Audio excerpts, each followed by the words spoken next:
Welcome to Alberta Conservation Association's Harvest Your Own podcast, the resource for everything hunting, navigating through the field, the butcher shop, and the kitchen. Life is all about great food. Let's get started. Welcome to the show today. I'm your host, Brad Fenson, an avid outdoor enthusiast who has worked as a freelance journalist, photographer, and public speaker for over 3 decades. I have hunted, fished, and foraged all my life and hope to share my passion for the outdoors. Along the way, I want to encourage everyone to harvest wild proteins and enjoy the satisfaction of providing the next meal for your family. Our goal is to educate, entertain, and inspire individuals to get outdoors and create a connection between food, health, and your future meals. Welcome to Harvest Your Own. I'd like to welcome a father and son team to the show today. Dan Sturgess and Jimmy. What's your phone call you? My lord. My lord. Okay, there you go. Confident. Did that confidence help you at all getting prepared for hunting? I understand that you took hunter ed recently. Well... Not really? Not really. Okay. What helped? The fact that mom and dad actually came with you to the course? Yeah. Yeah. Did you have an option to do it online or go to a course and you decided you wanted to go to where there was instructors and not just mom and dad? Yeah, because Scott, my brother, did it, and I thought that it would probably be easier. Right. Sometimes it's not always easy when you have to be at home and you're responsible for doing the reading versus somebody telling you what to do. Yeah. Yeah. So it's a bit of a shortcut for us too. And who went with you to the course? Was it all by yourself and you had to go in there and deal with strangers, or how did it work? Well, there's a lot of strangers, but then mom and dad, they came with me alternating different days. Yeah. That's kind of nice that you have somebody to go along with you. It's not just a mentor for hunting, but a mentor for getting ready for hunting. Yeah. That's awesome. So do you think mom and dad learned anything while you were there? I think so. Yeah. It's always good to have a refresher course. Yeah. Yeah. I've gone to hunter ed and taken other people, and different people's perspectives provide education no matter where you are. How was it for you, Dad? Yeah, it was great, and that's definitely why we wanted to have the kids go to the course instead of online, is that we teach them what we know, but maybe we have forgotten something or something needs to be refreshed for us. So yeah, to have that extra perspective, even if you don't always agree with exactly the way they do it, it's nice to see that and just to get everyone else's viewpoint. So right. It was good to have the kids go for sure. Awesome. How many days, evenings, how long did it take? I forget. So it wasn't that bad. It wasn't like, it's so long that it. No, it might have been a week. Yeah, that's pretty good. And did you read the manual at all, or? Yeah, you read the manual, not like, you don't read the whole thing and need to memorize it, but right. Just fundamentals. Yeah, that's good to get you started thinking about it. Now, why did you want to take hunter ed? Well, my whole family, my cousins, my parents, they all hunt, so. And have you gone with them in the field? Yes. And you enjoyed it, obviously. Yeah. So you want to follow in their footsteps. You'd like to become a hunter. Yes. Awesome. Last year was your first year. Yes. You were a licensed hunter in Alberta. Yeah, maybe one of the first 10-year-olds. Sweet. The youngest, maybe almost at the time, maybe youngest ever. That's a very interesting story because you have an older brother named Scott, and he has the same desire to hunt that you do. Maybe even more. Maybe even more, right? So he's got his calendar and he's ticking off the dates, waiting to turn 12 so that he can get out and hunt. And his magic day comes around and he can get out there, and all of a sudden they change the rules, and his younger brother, Jimmy, the Lord, gets to hunt at 10. How did he take that?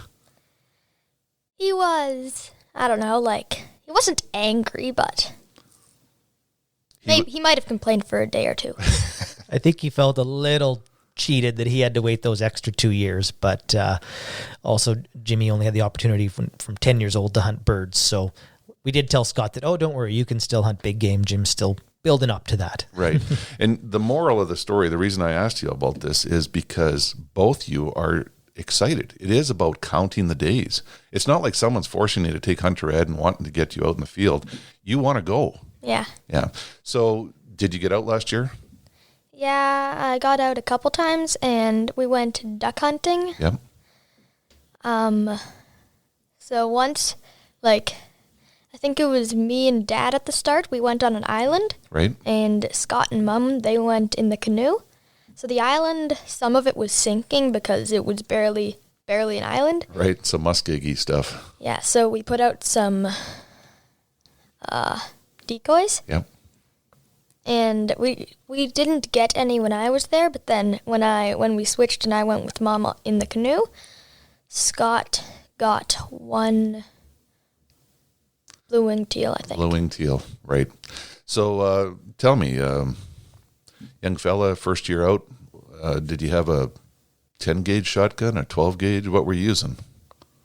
I forget. I think it might have been I don't know, actually. Dad probably has some information on that. Yeah, that was a 20 gauge. Both the kids have 20 gauge pumps that work really well for them.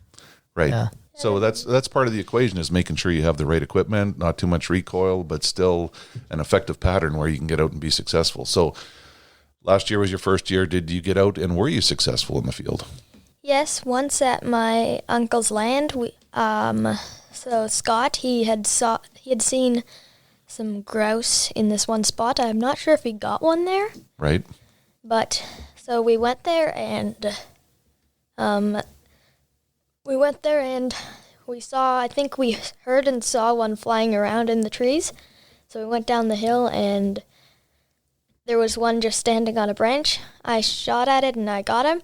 Awesome. And then the other one went right where that other grouse was. Yeah. And I shot him again. A double. Yeah. Wow. And help from your brother. He'd spotted them originally and actually let you shoot them, or you were the first one to find them? Well, I think I was the one with the shotgun. Yep. I don't think he had one. That makes a big difference. Yeah. But I think he had already got one with his friend Right. before, so yeah. He let me get that one. Awesome. Too, actually. And was Mom and Dad along again? Yeah, I think it was Mom, and you were back at the cabin. Yeah, Mom was out with you that time, and I was probably at the cabin or something. There's always something to do. In the picture, it was hard for me to hold both grouse. Yeah, no doubt. It's always nice to have mentors and options, though. You can go with Mom or Dad or your uncle when you're out there and just spend more time in the field. Mm-hmm. Yeah. Well, you're lucky because you've grown up in a family of hunters. Your cousins, your uncles, your mom, dad, everyone can take you out. But if you didn't know where to go, there is some information on Harvest Your Own. This podcast is produced for Harvest Your Own, a program dedicated to those who want to reconnect with food and health through their experiences outdoors. HarvestYourOwn.ca is a resource for individuals to learn more about hunting and the outdoors. There's information to get you started and ensure that your compass stays pointed in the right direction to be successful. Where's your next meal coming from? What do you think, Jimmy? Where's your next meal coming from? I don't know. My parents' kitchen? There you go. That's a good answer.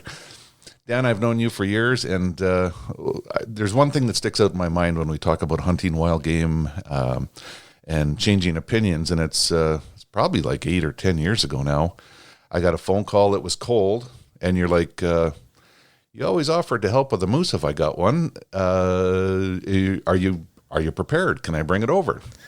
Yeah, that was kind of my first foray into starting to butcher a big animal like that. It seemed so insurmountable when you first get it and it's in the back of your truck and it's a massive, it was a big cow moose. So yeah, it was a big step for me for sure. And it was definitely appreciated when we brought it over and, you just broke it down into simpler steps. And before you know it, it was done up and it was great. It was in boxes and ready to go home. Yeah. And that's, cutting meat isn't hard, but it's very important to know the different cuts so that if you have a tender piece of meat that you'd like to grill, you know where it is, what it's called, versus something that might need a little bit more love, care, and attention and, hit a crock pot or something for some extra time to break it down. So the butchering process is important, but knowing the different cuts and how to do it is really key to making sure that it's the right dish further down the road. Yeah. I every year I still learn more about the cuts and what they're called and how they should be treated for sure. And there parts of the animal that I thought were almost inedible at certain times. Right. And you remember that, eh? Yeah. I remember where it started because when I was cutting up the moose with you and we'd go through it and show the steps and where the grains are in, specific areas where to start, I'd say, you keep the brisket, don't you? And you were like, no, we grind that. Yeah. Do you remember the brisket? Oh, we couldn't forget it. Jimmy, do you remember the brisket? Yeah, it was great. So I bring it up because I don't think a lot of moose hunters keep the brisket. And we shared some recipes, and just tell me what you did with it and what happened when you took it home. Well, it was one of those pieces of meat that usually I would probably grind, just because it was a large piece of meat, but so tough that you couldn't even get a fork in it when it's raw, right? It's like, how am I going to eat this? So you grind it up and put it in a burger, and that's fine. But after you kind of gave me the slow roast recipe or braising it and giving it time, it was amazing. We brought it home. I found, have a simple recipe, and it breaks down all that connective tissue into just soft jelly, and you can cut it with a fork. Yeah. And the flavor is incredible. Something that I thought was honestly, that's just grinding, became the kids' actually favorite meal ever. Wow. So, Jimmy, you like brisket? Yes. Yeah. And you never have enough of them, do you? No. No, because even on a moose, it's a big piece of meat. But if you cut it up into 2 pieces, you get 2 meals every time you shoot a moose. Yeah. But, it's a great point because there are certain cuts that you get extra flavor from, and you don't realize that until you actually cook them. A brisket does not taste like a steak, right? No. Not even close. And you don't taste those differences when you grind it and put it in with all the other ground meat. So it is a big step forward, and having new recipes and trying new things, I think it requires an open mind. Oh, for sure. And just every year, you think you know so much about it, and you do. You learn more every year, and I might know more than one guy and a lot less than another. But every year, you just, like you said, keep an open mind, and you just learn more and more about the best ways to prepare things and the ways you like too, right? Absolutely. I remember our next progression together, and one word, shank. Shank. The shank, which was kind of my nemesis. And I think it's a lot of hunters since. I've changed a lot of hunters' minds since we've talked about this a few years ago. The shank was always the part that it's so full of sinew, and it's so, to clean the meat out of it was so time consuming. And your solution, ossobuco, which is basically, it was lamb, right? Generally in Italy.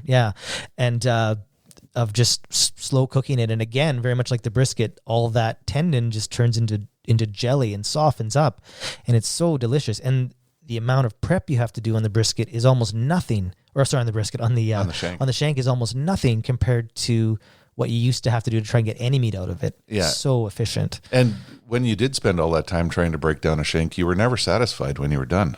No. You felt like you didn't do it service and you didn't get much out of it. So leave them whole. Leave them whole. It was life-changing. Right. So, just because we're always short on freezer space, I take the shanks off the front and back of the leg or the side, and usually have 2 big pieces of meat. A lot of my friends that have embraced the shank now insist on keeping it whole, and they cook it with the bone in. So it'll be the whole shank, and the bone adds more flavor to it.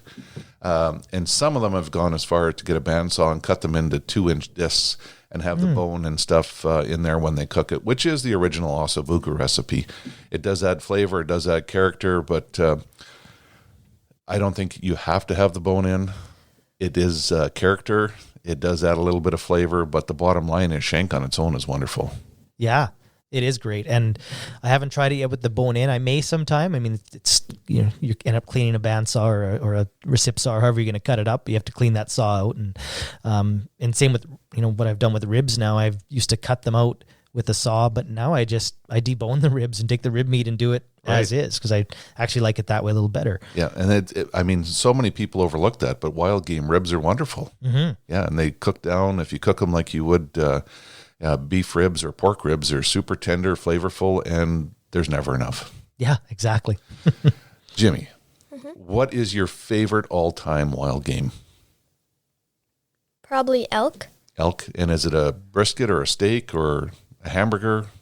Maybe sausages because whenever we have it with my friends, Yep. they just they love it so much. Like most of the time for my birthday, Yep. like some people have pizza, we just have the elk sausage. Like they ask, "Are we having elk sausage?" Yep. I'm coming to the party. Yeah. Awesome. What do you think your dad would say if I asked him what his favorite recipe was? Do you think you know? No. All right, Dad. Oh, geez, Drum roll, please. I don't even know either, but I think, and maybe because it is, like you said, so rare, because you only have, you have a whole moose, but you only get 2 briskets off of it. Right. It might be the brisket. It is so incredible and just flavorful, and I love it. Right. And I mean, I think it's a good story, and that's why I'm talking about it, because most people would leave it on the animal or grind it at best, but overlooked as the best part of the moose Yeah. or elk. And you were saying too, Jimmy, you love the brisket as well. Yeah, it's good. Yeah. Do you ever have leftovers when you cook it? No. Your dad's saying no. Depends. Not anymore. Not when Depends they're if we have the double brisket, Right. because then we have maybe some leftovers. Yeah, and But I know. if we just have the single one, then no. Yeah, so I know what you're talking. Double brisket. When you cut an animal in half, you actually split the brisket, and whenever possible, I like to take the whole thing off in one piece. But if not, you take the 2. And if it's a smaller moose, I often stack them when I cook them, so it makes it thicker, like a not as thick as a beef brisket, but thicker, so that it cooks differently. Yeah, I like to split them into 2 so that I know there's 2 meals out of it. I know it might not be as much in those 2 meals, because that's why we probably don't have any leftovers. Yeah, it's funny because I've converted some friends. They were over here helping me cut moose last year, and it's I was going through the freezer the other day, opened a bag and lifted out this piece, and it said on the packaging, "Money in the bank, here's your moose shank." And that kind of reminds me too of, different recipes we try and phases we go through, and we find out different ways to cook wild game to appreciate it more. I know the answer to this, so it's a loaded question, but have you ever tried rendang? Oh, yeah. Oh yeah. Yeah. That is so good. Isn't it the spicy one?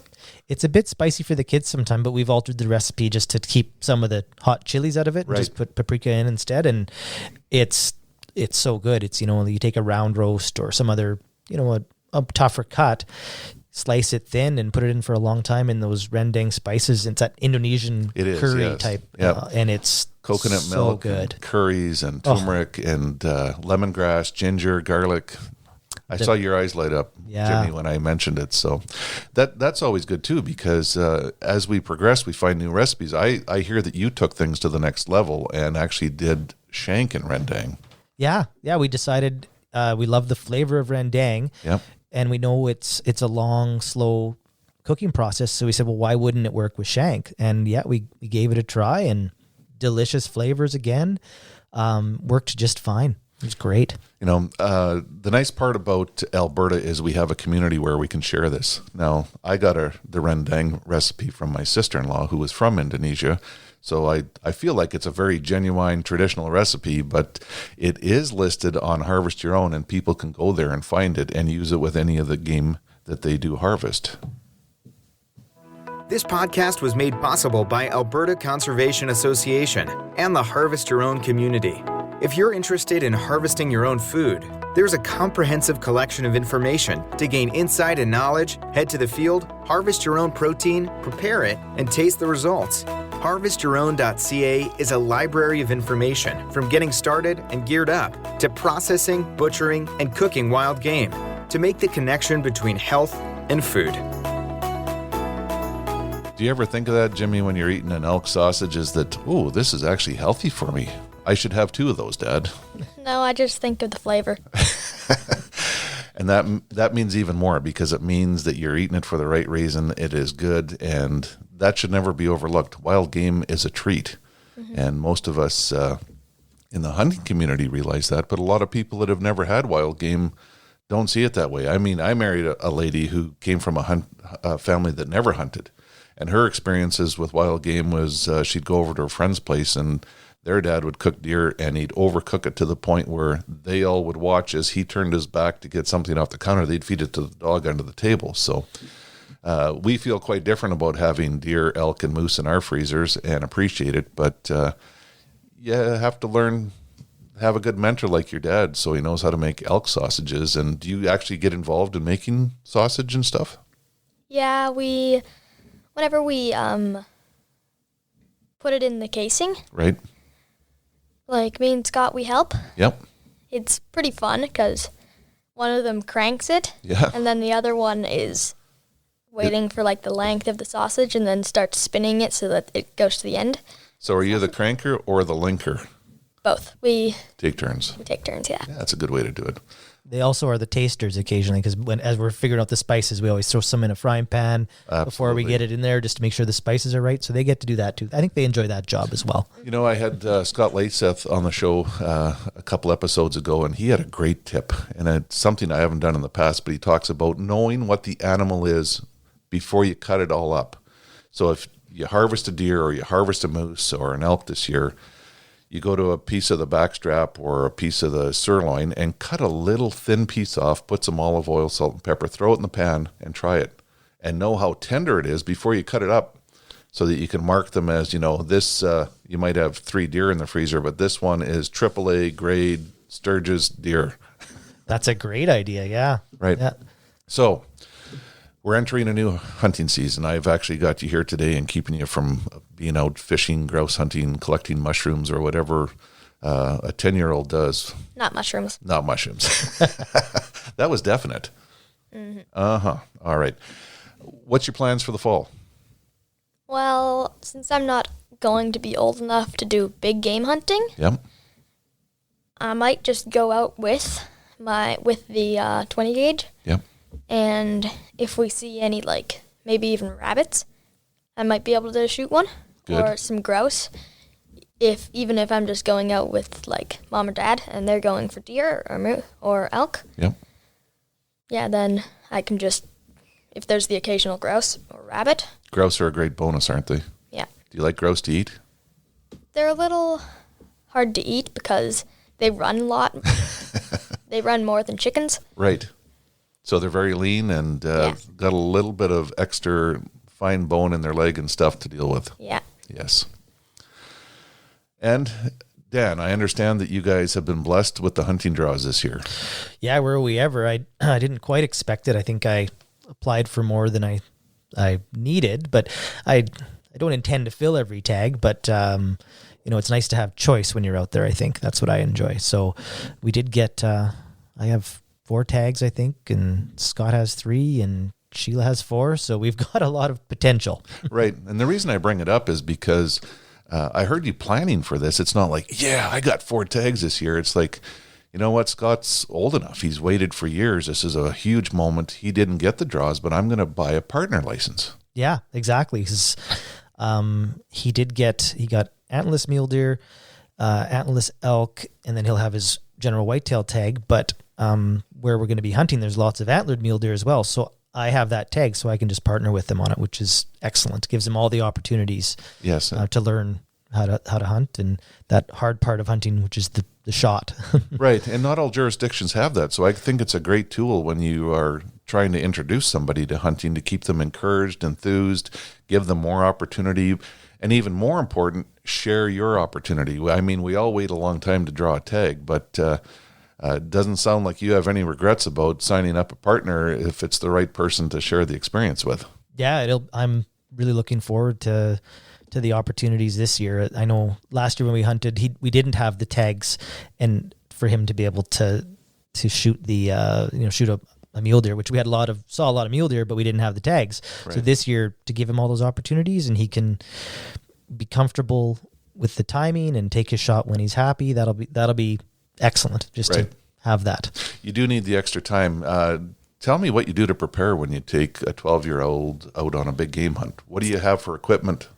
Well, staying warm and comfortable is super important. And Paramount. oh yeah, you don't want to be out there and be miserable, because what kind of experience starts with being miserable? Like that's not what we're going for. So, Right. you do the best. You get up as early as they can get up and get out, and you do the evening hunts, and you don't want to walk too far, but you got to be a certain amount of distance, away to get to the nice spots. And you try and make, first of all, just that part easy and fun. And that's step one. Step two is just making them comfortable saying, there's no hurry here. Like, you don't have to shoot an animal. There's no pressure. Right. Make That's sure the really shot's important. right. Yeah. I don't want to, there's no reason to force someone into taking a bad shot. You just, take your time. There'll always be more opportunities, this year, next year, whatever year, or even later in the season or whatever. So no pressure, and, just take the shot that's a good shot. So lots of, before we go out for the season, practicing, showing him a picture of, this is the deer and this is how he's standing. Where are you going to shoot? And where's the engine room? Where do you want to put that bullet to put him down most humanely? Yeah. Knowing the anatomy is critical to success. So, having pictures, showing people, looking at different angles, because, the anatomy of an animal, getting to the critical zone for a quick kill changes when the animal changes its position. So, Jimmy, you've been doing that too? You look at the anatomy of a deer or an elk, you would know where to shoot it? We haven't been doing that yet. I did it during the course, but we haven't done that yet because I'm not 12 yet, so I'm not old enough to actually shoot big game. Right. Now, have you practiced shooting any types of rifles? A couple weeks ago, I shot for the first time Scott's rifle. Yep. And then we also shoot a lot of 22s. Anytime you have on the trigger is important. It teaches you how to shoot properly, and it's probably an overlooked suggestion for first-time hunters is the more you shoot any firearm, the better you're going to be down the road. So start with a 22. There's no recoil. Ammunition is fairly inexpensive, and you can do lots of shooting and really become a sharpshooter with the smaller calibers before you ever move up to the bigger guns. Yeah, with the 22, I shot, I think it might have been 100 yards at a balloon, and I popped it. Sweet. I had to shoot way over it, but I still got it. Yeah, and it's learning how to judge that bullet trajectory and all the rest of it. That's part of the fun. Mm-hmm. And I'm telling you, at 10 years old, I think you're ahead of a lot of other hunters if you know that you have to have holdover and you can pull it off at 100 yards with a 22. Yeah, like I said before, I might be the youngest hunter in Alberta. Yep. Dan, when you have the boys out in the field, do you carry shooting sticks or bipods or? Yeah, I have a bipod that we picked up that's pretty simple, or actually just maybe shooting sticks. Yeah. Just something to keep them steady. It's a big heavy rifle in front of a kid. So just something to steady them. It's nice. And when you set up your spots, that's paramount, thinking of how you're going to sit and how you're going to get that nice shot with a steady rifle. Thinking ahead, the equipment you need, where the animals are going to come out, which direction they're going to be headed or facing or angles and all the rest of it. It's all part of being dad the mentor, right?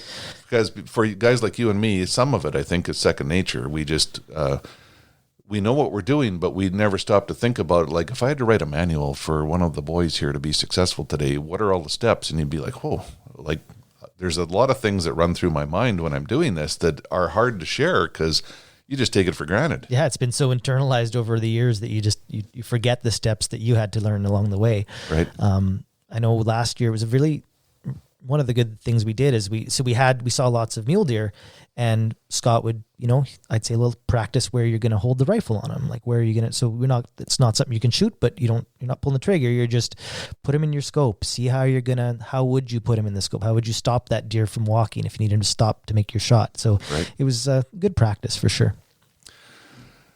The season is upon us. I hope you get out, watch Jimmy, and shoot some grouse. I hope you find some ducks and geese this year. Have you got some steel shot for your 20 gauge? Yeah. Dad's saying yeah. So it'd be nice for you to be able to maybe get your first duck and your first goose. And there's lots of firsts, right? You just look at geese alone. You can shoot a snow goose, a blue phase, a Ross's, a Canada, a speckled belly, and there's a host. There's 40 some waterfowl that in North America that you could put on a list and check them off as you go through. Yeah. That's good. Quick question. 3 elk tags. How many briskets is that in the freezer?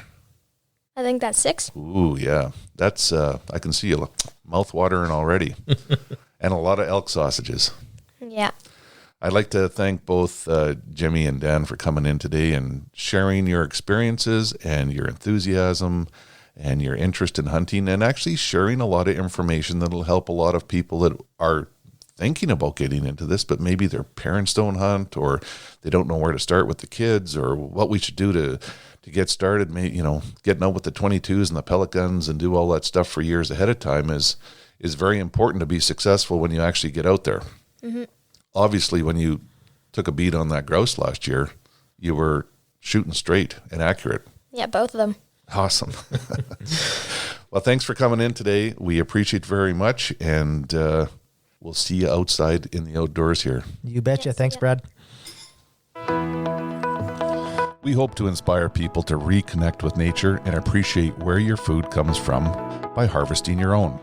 For more information on getting started or to learn specifics about the Field to Fork experience, visit harvestyourown.ca and follow on Facebook and Instagram. Check back often for new material, recipes, and videos that are posted regularly. Please subscribe to Harvest Your Own podcast and take the time to rate and review the show to help us build a dedicated core of passionate hunters as our regular audience. Until next time, embrace the outdoors and all it has to offer. Thanks for joining us.